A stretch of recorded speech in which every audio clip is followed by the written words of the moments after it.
Okay, we're going to do some more just writing down logical statements and saying what they mean. All right? Now we're going to talk about doing reductions, meaning if we have an algorithm for one problem, can we come up with an algorithm for another problem? And what we're going to cover now is actually the exam question I gave for 2001 last year. All right? And quite frankly, they didn't do very well on it. All right? So after the exam, over the summer, I made slides on teaching how to do the question that people didn't do well in the exam. All right? So here are the slides on that. Right, so NP, right, is the class non-deterministic polynomial time. Reductions, what's a reduction? It means if I can solve one problem has a fast algorithm, then another problem has a fast algorithm. All right?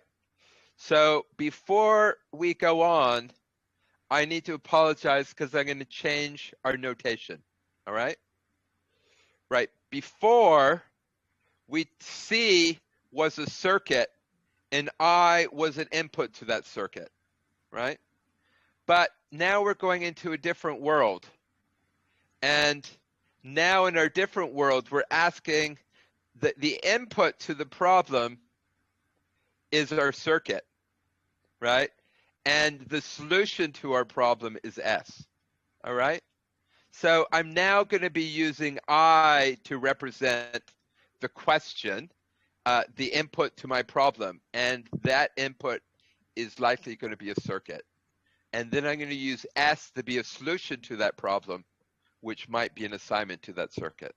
Everybody good with that? Right?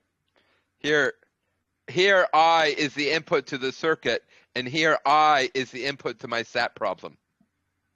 Right? There's the solution to my SAT problem. All right. So let's talk about, this is called the clause SAT problem. All right. I'm going to define a computational problem using logic. All right. So what's the input to the problem? Remember, the input is a circuit. So that's what I is. It's a circuit. But we're not doing circuit SAT. We're doing clause SAT. So the input won't be a general circuit, but it will be the AND of the OR, AND of ORs, right? It'll be the AND of clauses. So what will my circuit be? It will be a big AND of a bunch of clauses, right? Here's a clause, here's a clause. Everything in brackets is a clause, and there are ANDs between them, right? And what's a clause? Well, a clause is this thing in brackets, and what it is the OR of a bunch of things, right? And what are the things it's the OR of? We call them a literal, right? The clause is the OR of literals. And what's a literal? Well, a literal is either a variable or its negation. All right, everybody understand what this thing is? It's a beast here. It's a all right. All right, so now that's the input is a bunch of clauses that we AND. What's a solution? A solution is for each variable. Here we have variables A, B, and C. Each variable, we tell you whether it's true or false, right? And then we might ask, does the solution, the setting of the variables, does it satisfy our instance, our input? Does it satisfy the clauses, right? And we're going to say a solution satisfies the input if each clause is satisfied, right? What does that mean here? A is true, so that satisfies A. And if it satisfies one of the literals, it satisfies the OR, right? So A being true satisfies this clause, right? Does that make sense? What about this clause? Here, I set C to be false. If C is false, then not C is true. and so the or of them is true, right? So C being false satisfies this clause, right? And what about this clause? This clause is satisfied by setting B equal to true, right? And the next clause is satisfied by making D be false. And the next clause is satisfied because we set C to be false, right? So the question is, these are this setting, it satisfies all the clauses, right? All right, so now that's what it means for assignment S to satisfy I, is all the clauses are satisfied. All right, so now an instance, right? An instance is a bunch of clauses. It's going to either be a yes instance or no instance. So here's sat on input I is going to say yes or no. And what is it going to, right? We're going to write down a first order logic statement that says yes or no. And what does the yes or no? It means yes, circuit I, right? The clauses I is satisfiable, or no, clauses I are not satisfiable, right? So how do we do that? Well, I have this woman here be my wise woman who helps me come up with first order logic statements. All right, so what does it mean for I to be satisfiable? What it means is that there exists a solution that satisfies it, right? Any question about that? Everybody get what it means for a solution to satisfy the clauses?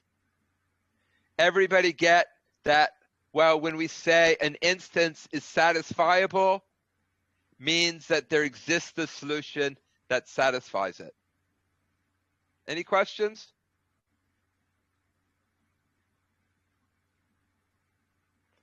All right, let's keep going then. So I can't see your faces because I'm downstairs and I only have one laptop. So that's why all right. So what does it mean for S to satisfy a solution to satisfy an input? It means that that for every clause, S satisfies the clause, right? That's what we're saying. We're saying, does there exist one solution, one setting of the variables that satisfies every clause, right? That's what we're asking for, right? I mean, I can set each clause I can satisfy, right? I can satisfy this clause by setting A to be true. I can satisfy this clause by setting A to be false. But I can't satisfy both of the clauses by setting just A. I have to satisfy them different ways, right? So is there a way to setting all the variables that satisfy all clauses? That's what we're asking. Does there exist a way of setting all the variables such that for every clause, that setting of the variables satisfies that clause, right? All right, so let's go on to say, what does that mean? What does it mean for an assignment, a solution to satisfy a clause? It means that one of its literals is satisfied, right? I had a hard time whether to know saying there exists a literal or exists a variable, but I stuck down to there exists a variable, right? There exists a variable B that satisfies the clause. Why does it satisfy, right? So, right? Why does as an assignment satisfy a clause? Is because one of its variables is satisfied, right? Now, what does it mean for a variable to satisfy a clause? Well, that doesn't look very satisfying. If X is unnegated and set to be true, right? So actually, I don't know why that's false. If B was true and that was unnegated, then it's satisfied, right? And here, C is negated and is set to be false, right? So here, C false satisfies that literal, and that there is a typo. This should be true. All right, so let's go back to having fixed or typo, right? Why? How does a literal satisfy a clause? Well, B being true, and the literal and the variable is not negated, it's satisfied. Here, the solution sets C to be false, and the variable is negated, so it's satisfied. Right? There's two ways for a variable to satisfy a clause. Everybody good with that? Right? So here's a first order logic statement, right? It says I is a free variable. It's not negated, right? It's not quantified. And we say I is a yes instance if there exists a solution such that for all clauses there exists a variable such that that variable it somehow satisfies the clause, right? Either it's unnegated by the setting of the solutions, and it's it's unnegated in the clause, and it's true in the solution, or it's negated in the clause and it's set false by the solution. Everybody understand the SAT problem?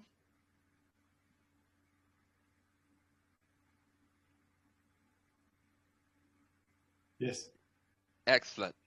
Let's go on to a new problem. All right. Here's another problem which I'm going to call the card puzzle problem. All right.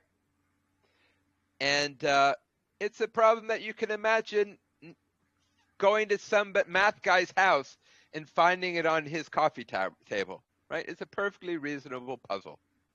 All right. The input to the puzzle consists of a bunch of cards and a box, right? So these orange things are cards and the white thing is a box. And what does each card have? It has a bunch of rows and 2 columns, right? And in each row column spot of this sort of matrix, there either is a hole, right? So you can see there's a hole, or there's not a hole, right? And what's in the box? Well, the box is of the shape that you can fit a card in it, and it has a bunch of X's on the left-hand side. And all right, so that's the problem, the cards in the boxes. What's the solution? What's our goal? Our goal is to take each card, and you'll note we're allowed to put every card in the box, right? Every card goes in the box. But when you're putting in the box, you have a choice. You can put it in straight, or you can flip it upside down and put it in flipped, right?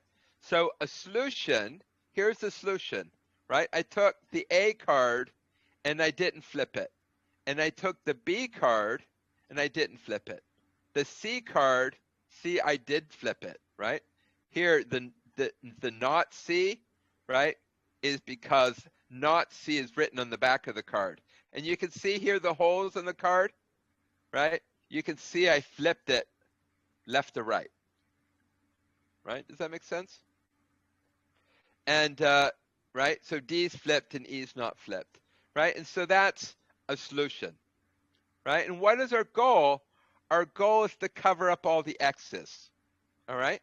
So let's find out. We have an input, the I, which is these cards. We have a solution, which tells me how to flip the cards. And now I want to see if I put all these cards in the box, does it cover all the variables, all the X's? All right, so here's our box. Let's put A in it. So here comes A, boop, we put it in the box. And if you'll note, where does it have holes? When it has holes, it doesn't cover.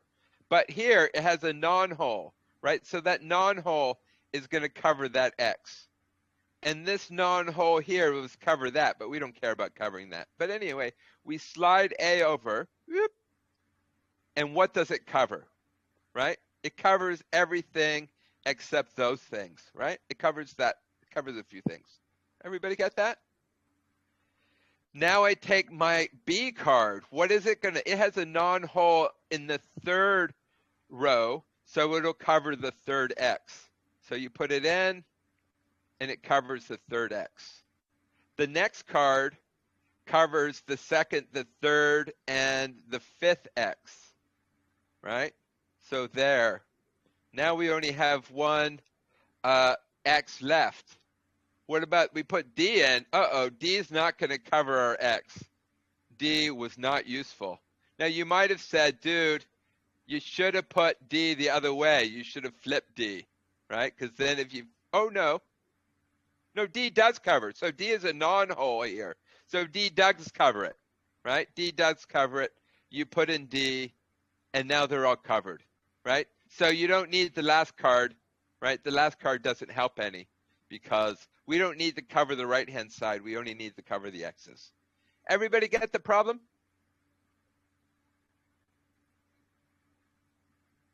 Any questions? You're good?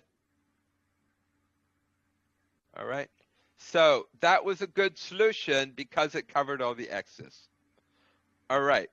Here now we know what it means. We know what an input to the problem is. We know what a solution to the problem is. All right. So, now we're going to come up with the first order logic statement, right? So given an input I, which is the clauses and the cards and the box, right? I gives you the cards in the box. We want to know, can you cover all the X's, right? So I is a yes instance if the cards can cover all the X's, and it's a no instance if there's no way of covering all the X's. So how do we write it in the first order logic sentence? We say, well, it's a yes instance if there exists a solution, i.e. there exists a way of flipping all the cards so that it covers all the X's, right? So there it is. There's a way. Here's the input up there on the top of cards, and the bottom are the solution. It tells you how to flip all the cards, right? So this is a yes instance. All right, so now what does it mean for a solution to cover all the X's? Well, there's a solution, there's an X in every row.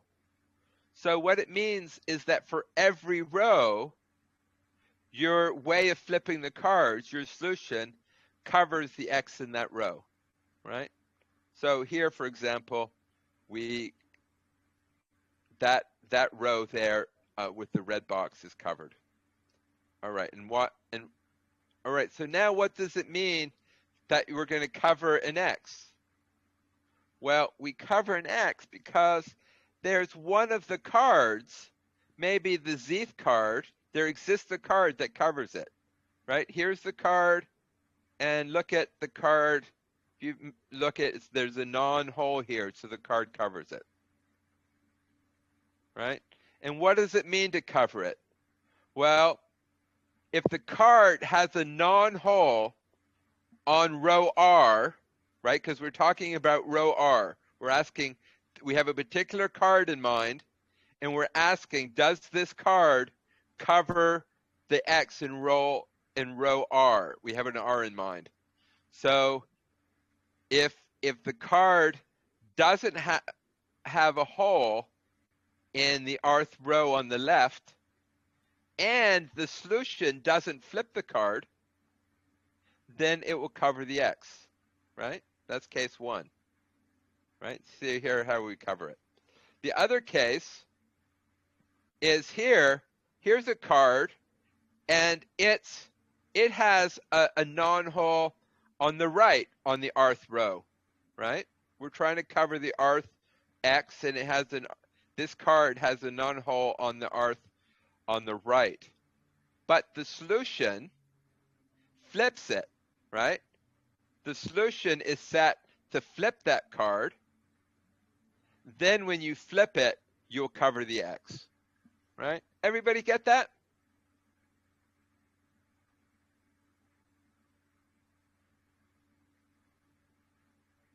Everybody's just so quiet. How's everybody doing? Should we take a pause here? Are you guys following this? I think we're good. Yeah. We're good? Yeah. All right. Good. All right. Holler if you don't follow anything. Because on one side, I think this is not hard. On the other side, I know that it's hard and that, you know, it was on a test and everybody didn't get it. So I understand some of the aspects, but you know, I might have to review a little bit. You know, maybe watch the videos a few times again. exactly. But we're trying to get a flavor for here. You know, all the details of how does the box cover it and does the card flip? I mean, it's a little complicated, but what's key here is our logic. All right. I'm sorry. Yeah, Peevers and then. Oh, sorry. Yeah. Could you go back to the previous slide? So you see the card for C and not C? Yeah. I'm not sure how you flipped it because I'm confused about the fourth row. There's two of them there. Oh, yeah, that's a typo. You're right. Okay. Good on you. Good on you. I make a lot of slides and they're gonna be typos in them. I had to physically put all those circles there, right? So that is definitely a typo. So I'll try to remember or send me an email to say, go through all card C's and find if fix that typo. All right. So remember Cook proved that SAT is as hard as every problem in NP. If you can solve SAT, you can solve everybody in NP. But we're going to do something different. We're going to prove that if you can solve the card problem, right? It seems like an easy problem. It's the card problem. How hard can it be? You got a bunch of cards, you flip them, you try to cover the X's. How hard is that? It's not very hard. Well, we're gonna now prove that if you can solve the card problem, then you can solve clause SAT. And Cook already proved that if you can solve clause SAT, you can solve everybody in NP. So then you can break into my account and steal all my money, right? So that's it. We're proving something really pretty cool, that this simple card problem, if you could solve it, you could break all cryptography, right? So that's what we're saying. We're saying if we had a fast algorithm for the card puzzle problem, then we would have a fast algorithm for the clause SAT problem, right? Isn't this related to like quantum computing as well? Like I heard that quantum computing can also be a problem with regards to cryptography. Yeah, so there's a particular type of cryptography having to do with prime numbers, and if you had a fast algorithm for quantum computing, then you can factor primes, and our current crypto system would fail, which would mean anything that you encrypted in the past could be read. But there would be other crypto systems. This is stronger than that. This is saying if you can solve the card puzzle problem, I'm not just saying our current crypto system would be broken. I'm saying every crypto system would be broken. We're saying there would be no way to have cryptography whatsoever. Right? So it's a really, really big statement, right? Awesome. But what's likely, right? So what we're saying is somehow clause problem is easier than the card problem. Why? Because if you could do the card problem, you could do the clause problem. Anybody who can do the card problem can do the clause problem, right? So the clause problem in some way is easier. That's why we have the less than here, right? Less than or equal to. But the problem is that we don't have an algorithm for the clause problem. We don't think there is. In fact, we don't think there is an algorithm for the clause problem. We don't think there's a way of breaking all the passwords. So we don't think there's a way of solving for the clause problem. And hence, there's likely not a way of solving the card puzzle problem, right? I'm not saying it's impossible, but I'm just saying if you came to me and said, Jeff, I think I have an algorithm which will solve the the card problem, I'm going to say, yeah, dude, I doubt it. Code it up and show me it works. Right? Everybody Is that one of understand? those Millennium Prize things? Like, Oh, if Yeah. you said anything about this question, if you proved anything interesting about this question, you would get huge prizes. You would guarantee you would instantly get it. Not only if you proved it was solvable, you'd be able to break into my bank account. But if you proved it wasn't solvable, you would instantly get at least $1 million prize. Right? It's a fundamental question for computer science. All right. All right. So now let's prove this. All right. We're going to prove this reduction. And if you think we're off topic, it's not. NP is one of our topics. Reduction is a big part of our topic. All right. So you have to know how to do a reduction for 2001. All right. So that's now this reduction. I don't know.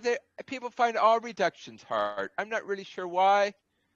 And this reduction, the reduction itself is easy, but we're going to be going more and more into the nuances of the logic.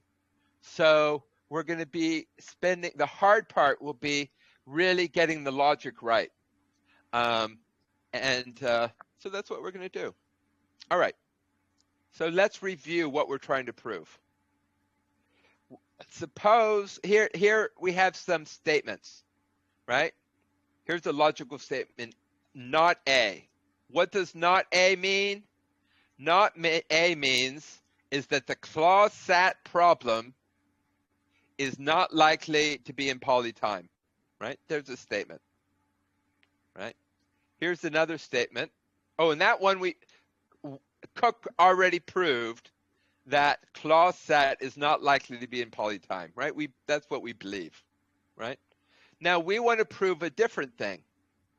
We want to prove that the card problem, right?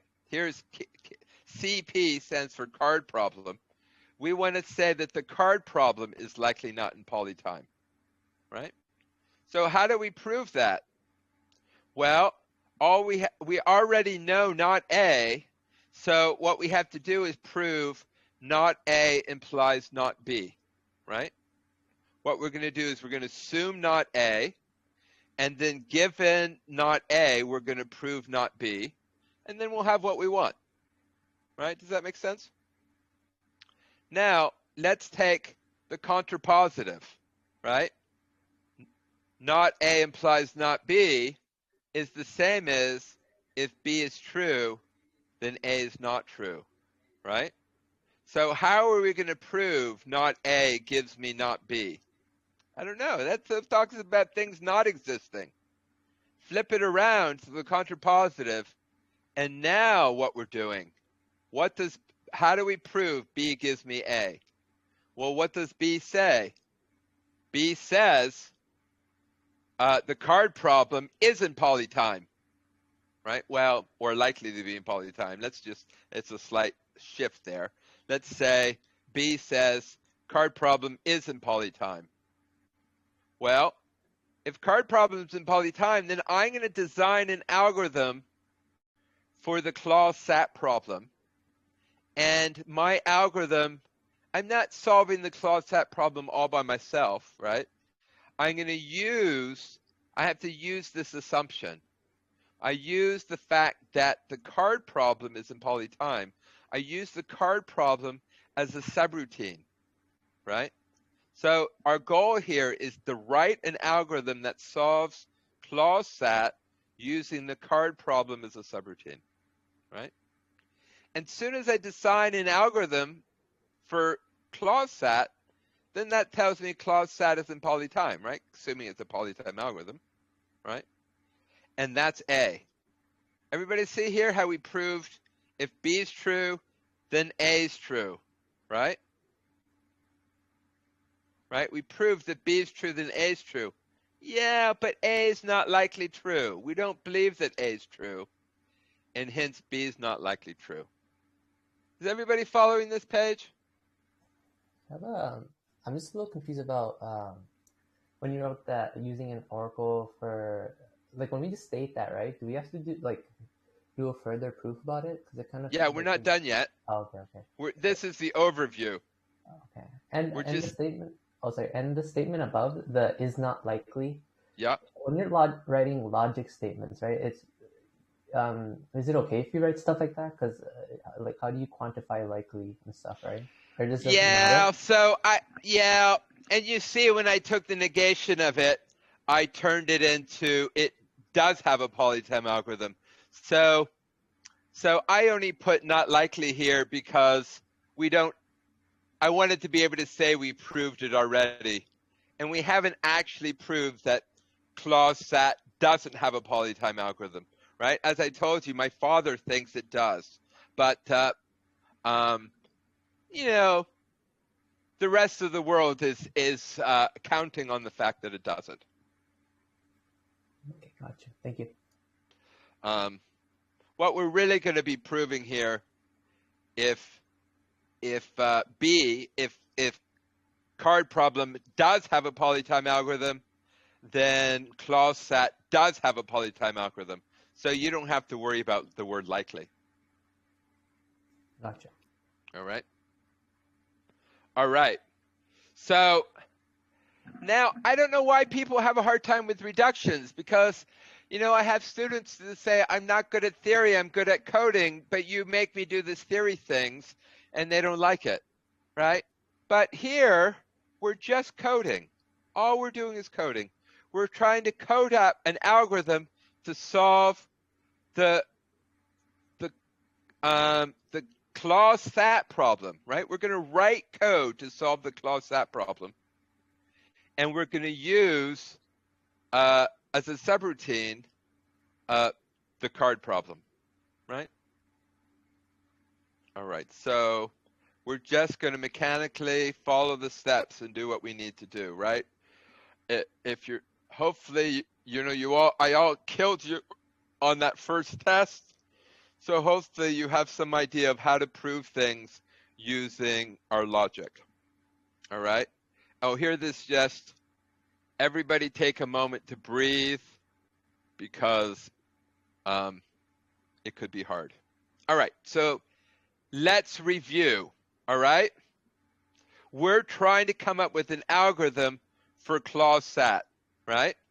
So if we're going to come up with an algorithm for it, we better know what the problem is, right? What's the problem? Is the input is a bunch of clauses, right? That's the input, a bunch of clauses. We have variables and we have clauses, the and of ors. That's the input, right? And what's the card problem, right? If we're going to use it as an oracle, we better, as a subroutine, we better believe we know, understand what it does. Well, its input is a bunch of cards, right? And I need to understand a link between these two problems. Why? Because I'm going to be trying to solve clause sat, but I have a subroutine or an oracle who can solve the card problem, right? So we need a mapping between these, all right? And let me tell you how I'm going to define for you a function, all right? A function that takes as input a bunch of clauses and outputs a bunch of cards. All right? Everybody see that?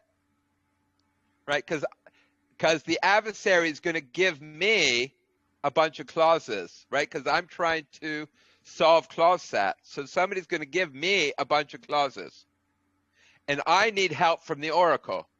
So I'm going to produce a bunch of clauses. I produce a bunch of cards that I'm going to give to my oracle, right? So I have to find this mapping from clauses to cards. And here's the mapping. Let's go through what this mapping is, right? And on the test, I gave this, in fact, these white, whenever you see white, it's a snapshot of the test that I gave last term. Not, well, before the summer. All right, so let's go through it and see what we're saying. remember we're given an input here, that we're given a bunch of clauses, right? And the clauses have a bunch of variables, right? So maybe we were given n variables. And if we have n variables, then each variable is going to be associated with a card, right? If we were given n variables, then we're going to make n cards. And if the variables are labeled A, B, C, D, E, we're going to write A, B, C, D, E on the top of the cards, right? Everybody buy that? Right? Now, let's think about a particular variable. Here's variable C, and it has a various card for C. Well, we write C on the front of the card, and if we flip, right, there we wrote C on the front of the card, and if we flip the card over, the back of the card, oh, here, look at all my C's are bugged. Whoever found a bug in my C card, I think it's a universal bug that when you flip card C, it's not the flip. All right, so I'm going to just have to go through all my flips and get rid of my C. Professor? Yeah. I probably should have asked this sooner, but shouldn't the not C have holes where there aren't holes in C and vice versa? Or am I not? No. There's a one bug here is that hole shouldn't be there. But the not C is the flip. You flip the card. You literally physically flip the card upside down. Okay, fair enough. Right? Yeah, there's different ways of displaying what a. Okay, fair enough. Yeah, right? Yeah. I just flipped the card so that what happened is the right column becomes the left column, and the left column becomes the right column. Okay. Right? Okay. Does that make sense, everybody? Yeah. And when people have these big questions, and you can see how there's a bug in it. See where the mouse is? Yeah. That should not be there. Because it's not there. Yeah. Okay. Yeah. Thank you for clearing that up. I know I should have asked that earlier, but now I know. Yeah. Yeah. That's good. That's good. So everybody understand the card problem? We have these cards. It's a physical thing that you have on your coffee table, right?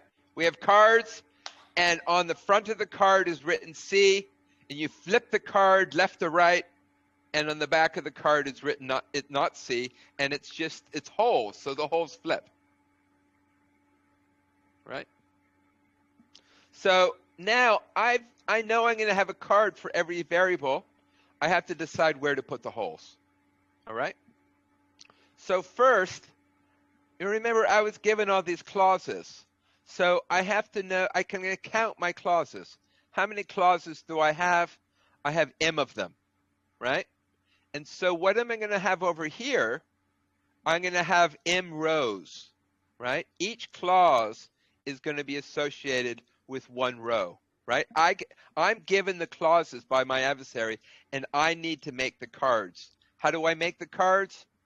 I get to decide how many rows to have, and I'm going to have one row for each clause, right? Everybody good with that?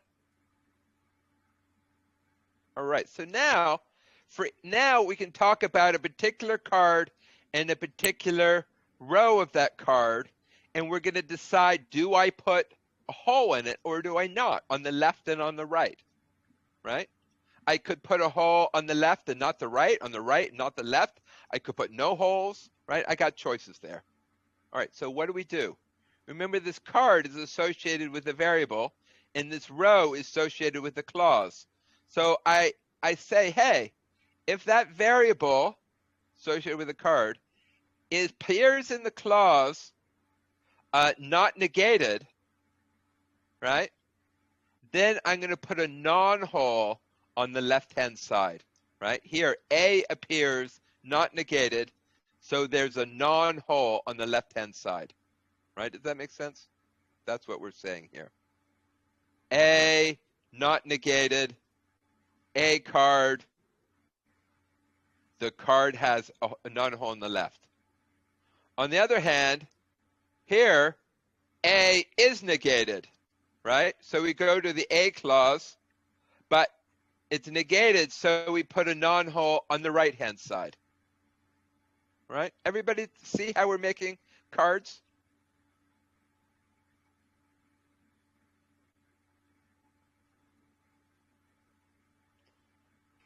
Yeah, I get Everybody's it. right. Everybody's so I'm given a bunch of clauses that I need to know whether or not it's satisfiable.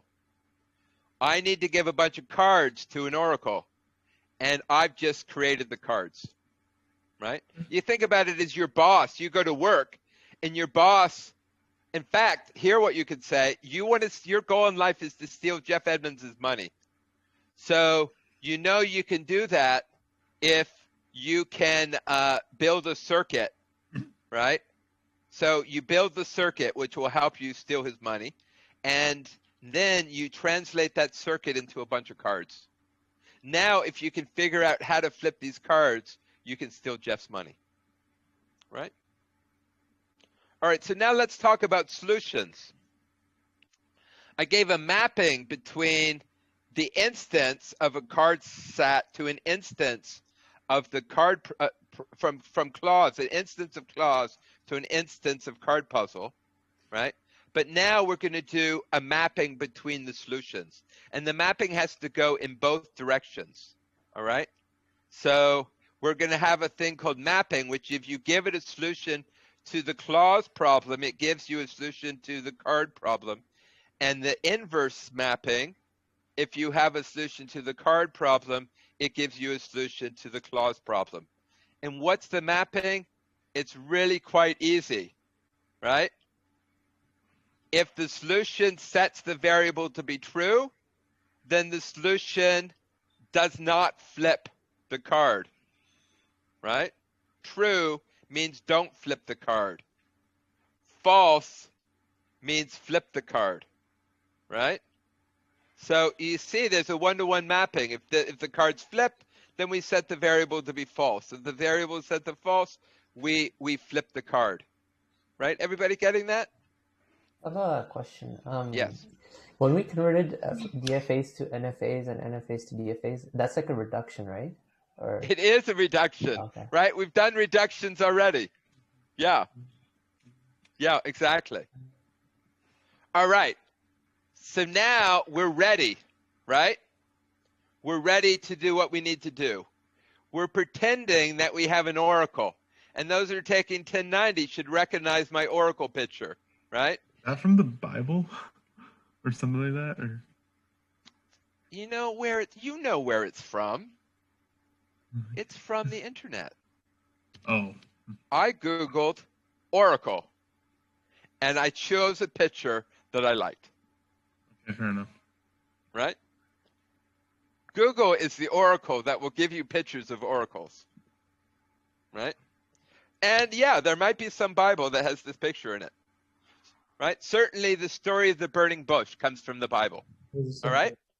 So that's our story here. Up on the mountain is a burning bush.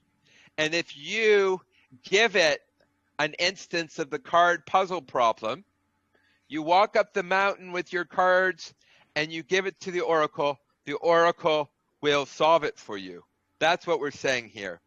What is this oracle?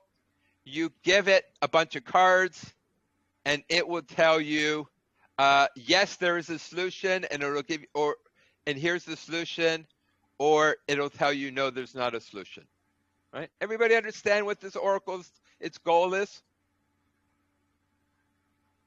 Right? Yep. So we're assuming we have that. And what is our job?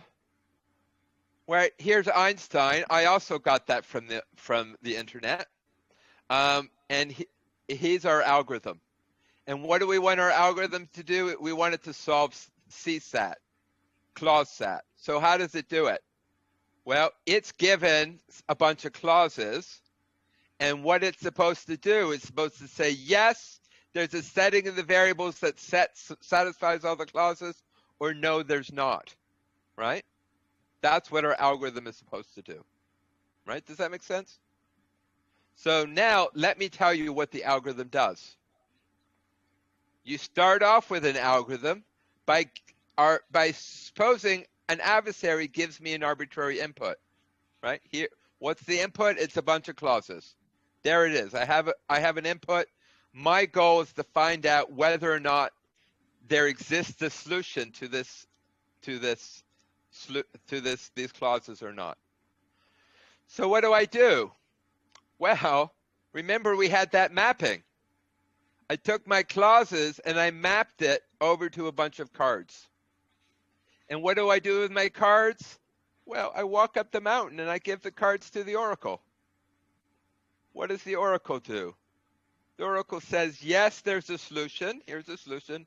Or it says, no, there's not a solution, right? And what am I going to do? I'm going to give the same answer, right? If the oracle says, yes, there is a solution, she says yes, then I'll take her solution and I'll map it over to get a solution to my problem. If she says there's not a solution, well, then I can't map it, but I'll say, no, there's not a solution, right? Everybody get that?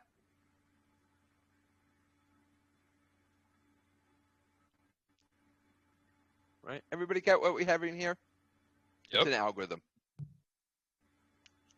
This is a reduction, all right? Now, what do we need to prove?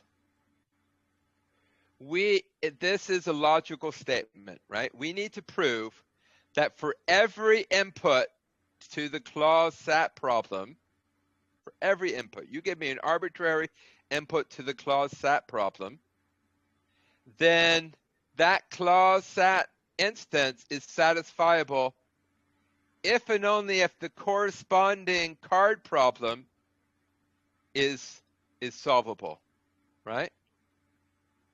So that's what we're saying here. Is saying you give me any input, any instance to the clause problem, I'm going to map it over to the card problem, and we want the answer to the card problem to be yes, if and only if the answer to the SAT problem is yes, right? So I'm claiming that this, see where it says need, is what we need in order to be done, all right? So let's prove now that if what we need is true, then my algorithm works, right? I have to prove to you that my clause SAT algorithm, here's my clause SAT problem algorithm, I have to prove that it works. Why does it work? Well, give me an arbitrary input, right? I need to prove that it works in an arbitrary input. Well, then what do I have to prove? I have to prove that this arbitrary input requires a yes instance if and only if my algorithm gives a yes instance, right? That's the definition of an algorithm working. What's the definition of an algorithm working? You give me an input where the answer is yes and no, and the required answer is yes if and only if the algorithm says yes, right? That's the definition of working. Now, how do we prove that?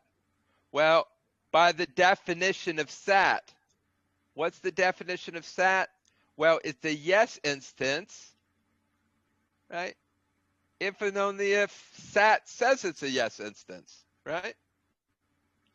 And what do we need? Up here, what do we say? Well, here's an if and only if, right? So SAT says this is a yes instance, if and only if the card problem says that this is a yes instance, right? Well, what's the oracle do, right? The oracle promises to solve the problem, right? So if the oracle really works, then the oracle says yes, if and only if the cards you give it are a yes instance. That's the definition of the oracle working, right? And what's the definition of our algorithm?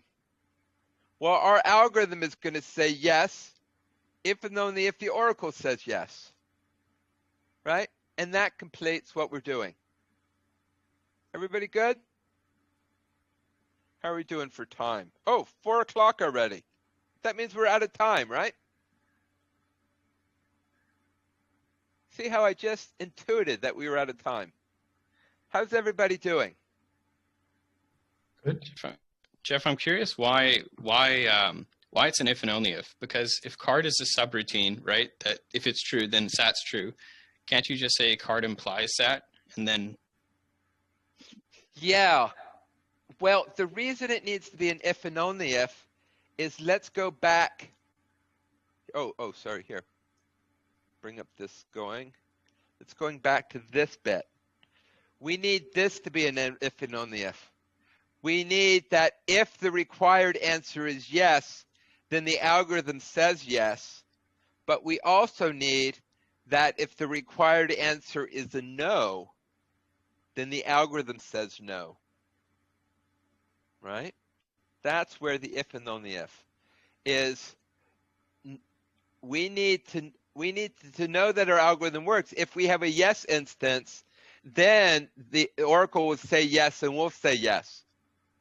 But we also need that if we have a no instance, then the oracle will say no and we'll say no. And that's why you need the if and only if. Does that make sense? I think I need to think about it a little more, but All right. more or All right. less. But it seems more like that they're equivalent, like they're doing the same thing. Yeah, As so that's opposed why, what does equivalent mean? Well, yeah, if and only if. Equivalent means if and only if. But then, is it much of a subroutine if it's doing the same thing? Like, Oh, well, one's solving card problem and one's solving ClausSat. And if you believe ClausSat and card problem are the same thing, then you're understanding reductions. so a reduction isn't. But then, where does the greater than part come from? Because that would be the equivalent part of a reduction, right? Like, Yeah. We're only doing one direction there because here I'm saying if I know how to solve the card problem, I can solve SAT. But we have to do in each time you do a reduction, you have to do an if and only if. But then you have to do the reduction both directions, right? You also have to prove that if I can do SAT, then I can do the card problem. What? I mean, like, let's look at an easier example. If I can solve SAT, then I can sort, right? Sorting's, right? So certainly if I could solve SAT, life would be really amazing. Then I could solve lots of hard problems. Well, so certainly if I could solve SAT, I could solve sorting. And to make sure my algorithm worked, I would need to do this if and only if. But it's not the case that if I can sort, then I can solve SAT, right? Because I do know how to sort, and I don't know how to solve SAT. okay, so in that case, would that be an implication, or how would you? Well, there's two levels of if and only ifs happening, right? On the one level, I'm saying I'm comparing a satisfiability problem to the sorting problem, and the reduction can go one way but not the other way, because really satisfiability is a much, much, much harder problem than sorting, right? So however, in our case, card problem and satisfiability, they are equivalent. But to prove they're equivalent, I have to do the reduction in one direction, and then I have to do the reduction in the other direction. But for each reduction, when I'm doing a reduction, I have to do for every input. See, here's the difference. Here I'm saying, you got my mouse here? Here I'm saying for every input to ClausSat, I have an if and only if, and my mapping is going from ClausSat to CardSat, right? I have an if and only if, but we're still going from ClausSat to card, right? If we want to prove if we want to prove the other reduction, then we'd have to say, you give me any input to the card problem, and I can map that card problem to a SAT problem, right? Oh, okay, I see Right? that. I see that. Now, in this case, it just so happens that in this case, we're more or less doing that reduction for free. Why are we doing it for free? Because if you look at my mapping between the two instances, more or less this mapping is a bijection, right? So I can invert this. But if I didn't know how to, if it wasn't invertible, then I would have to do the mapping in the other direction.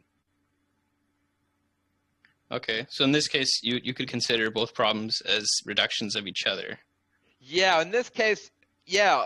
In fact, this reduction, right, this mapping that we did from clauses to cards, you could also go the other direction. You could give me an arbitrary bunch of cards, and I could make an arbitrary bunch of clauses.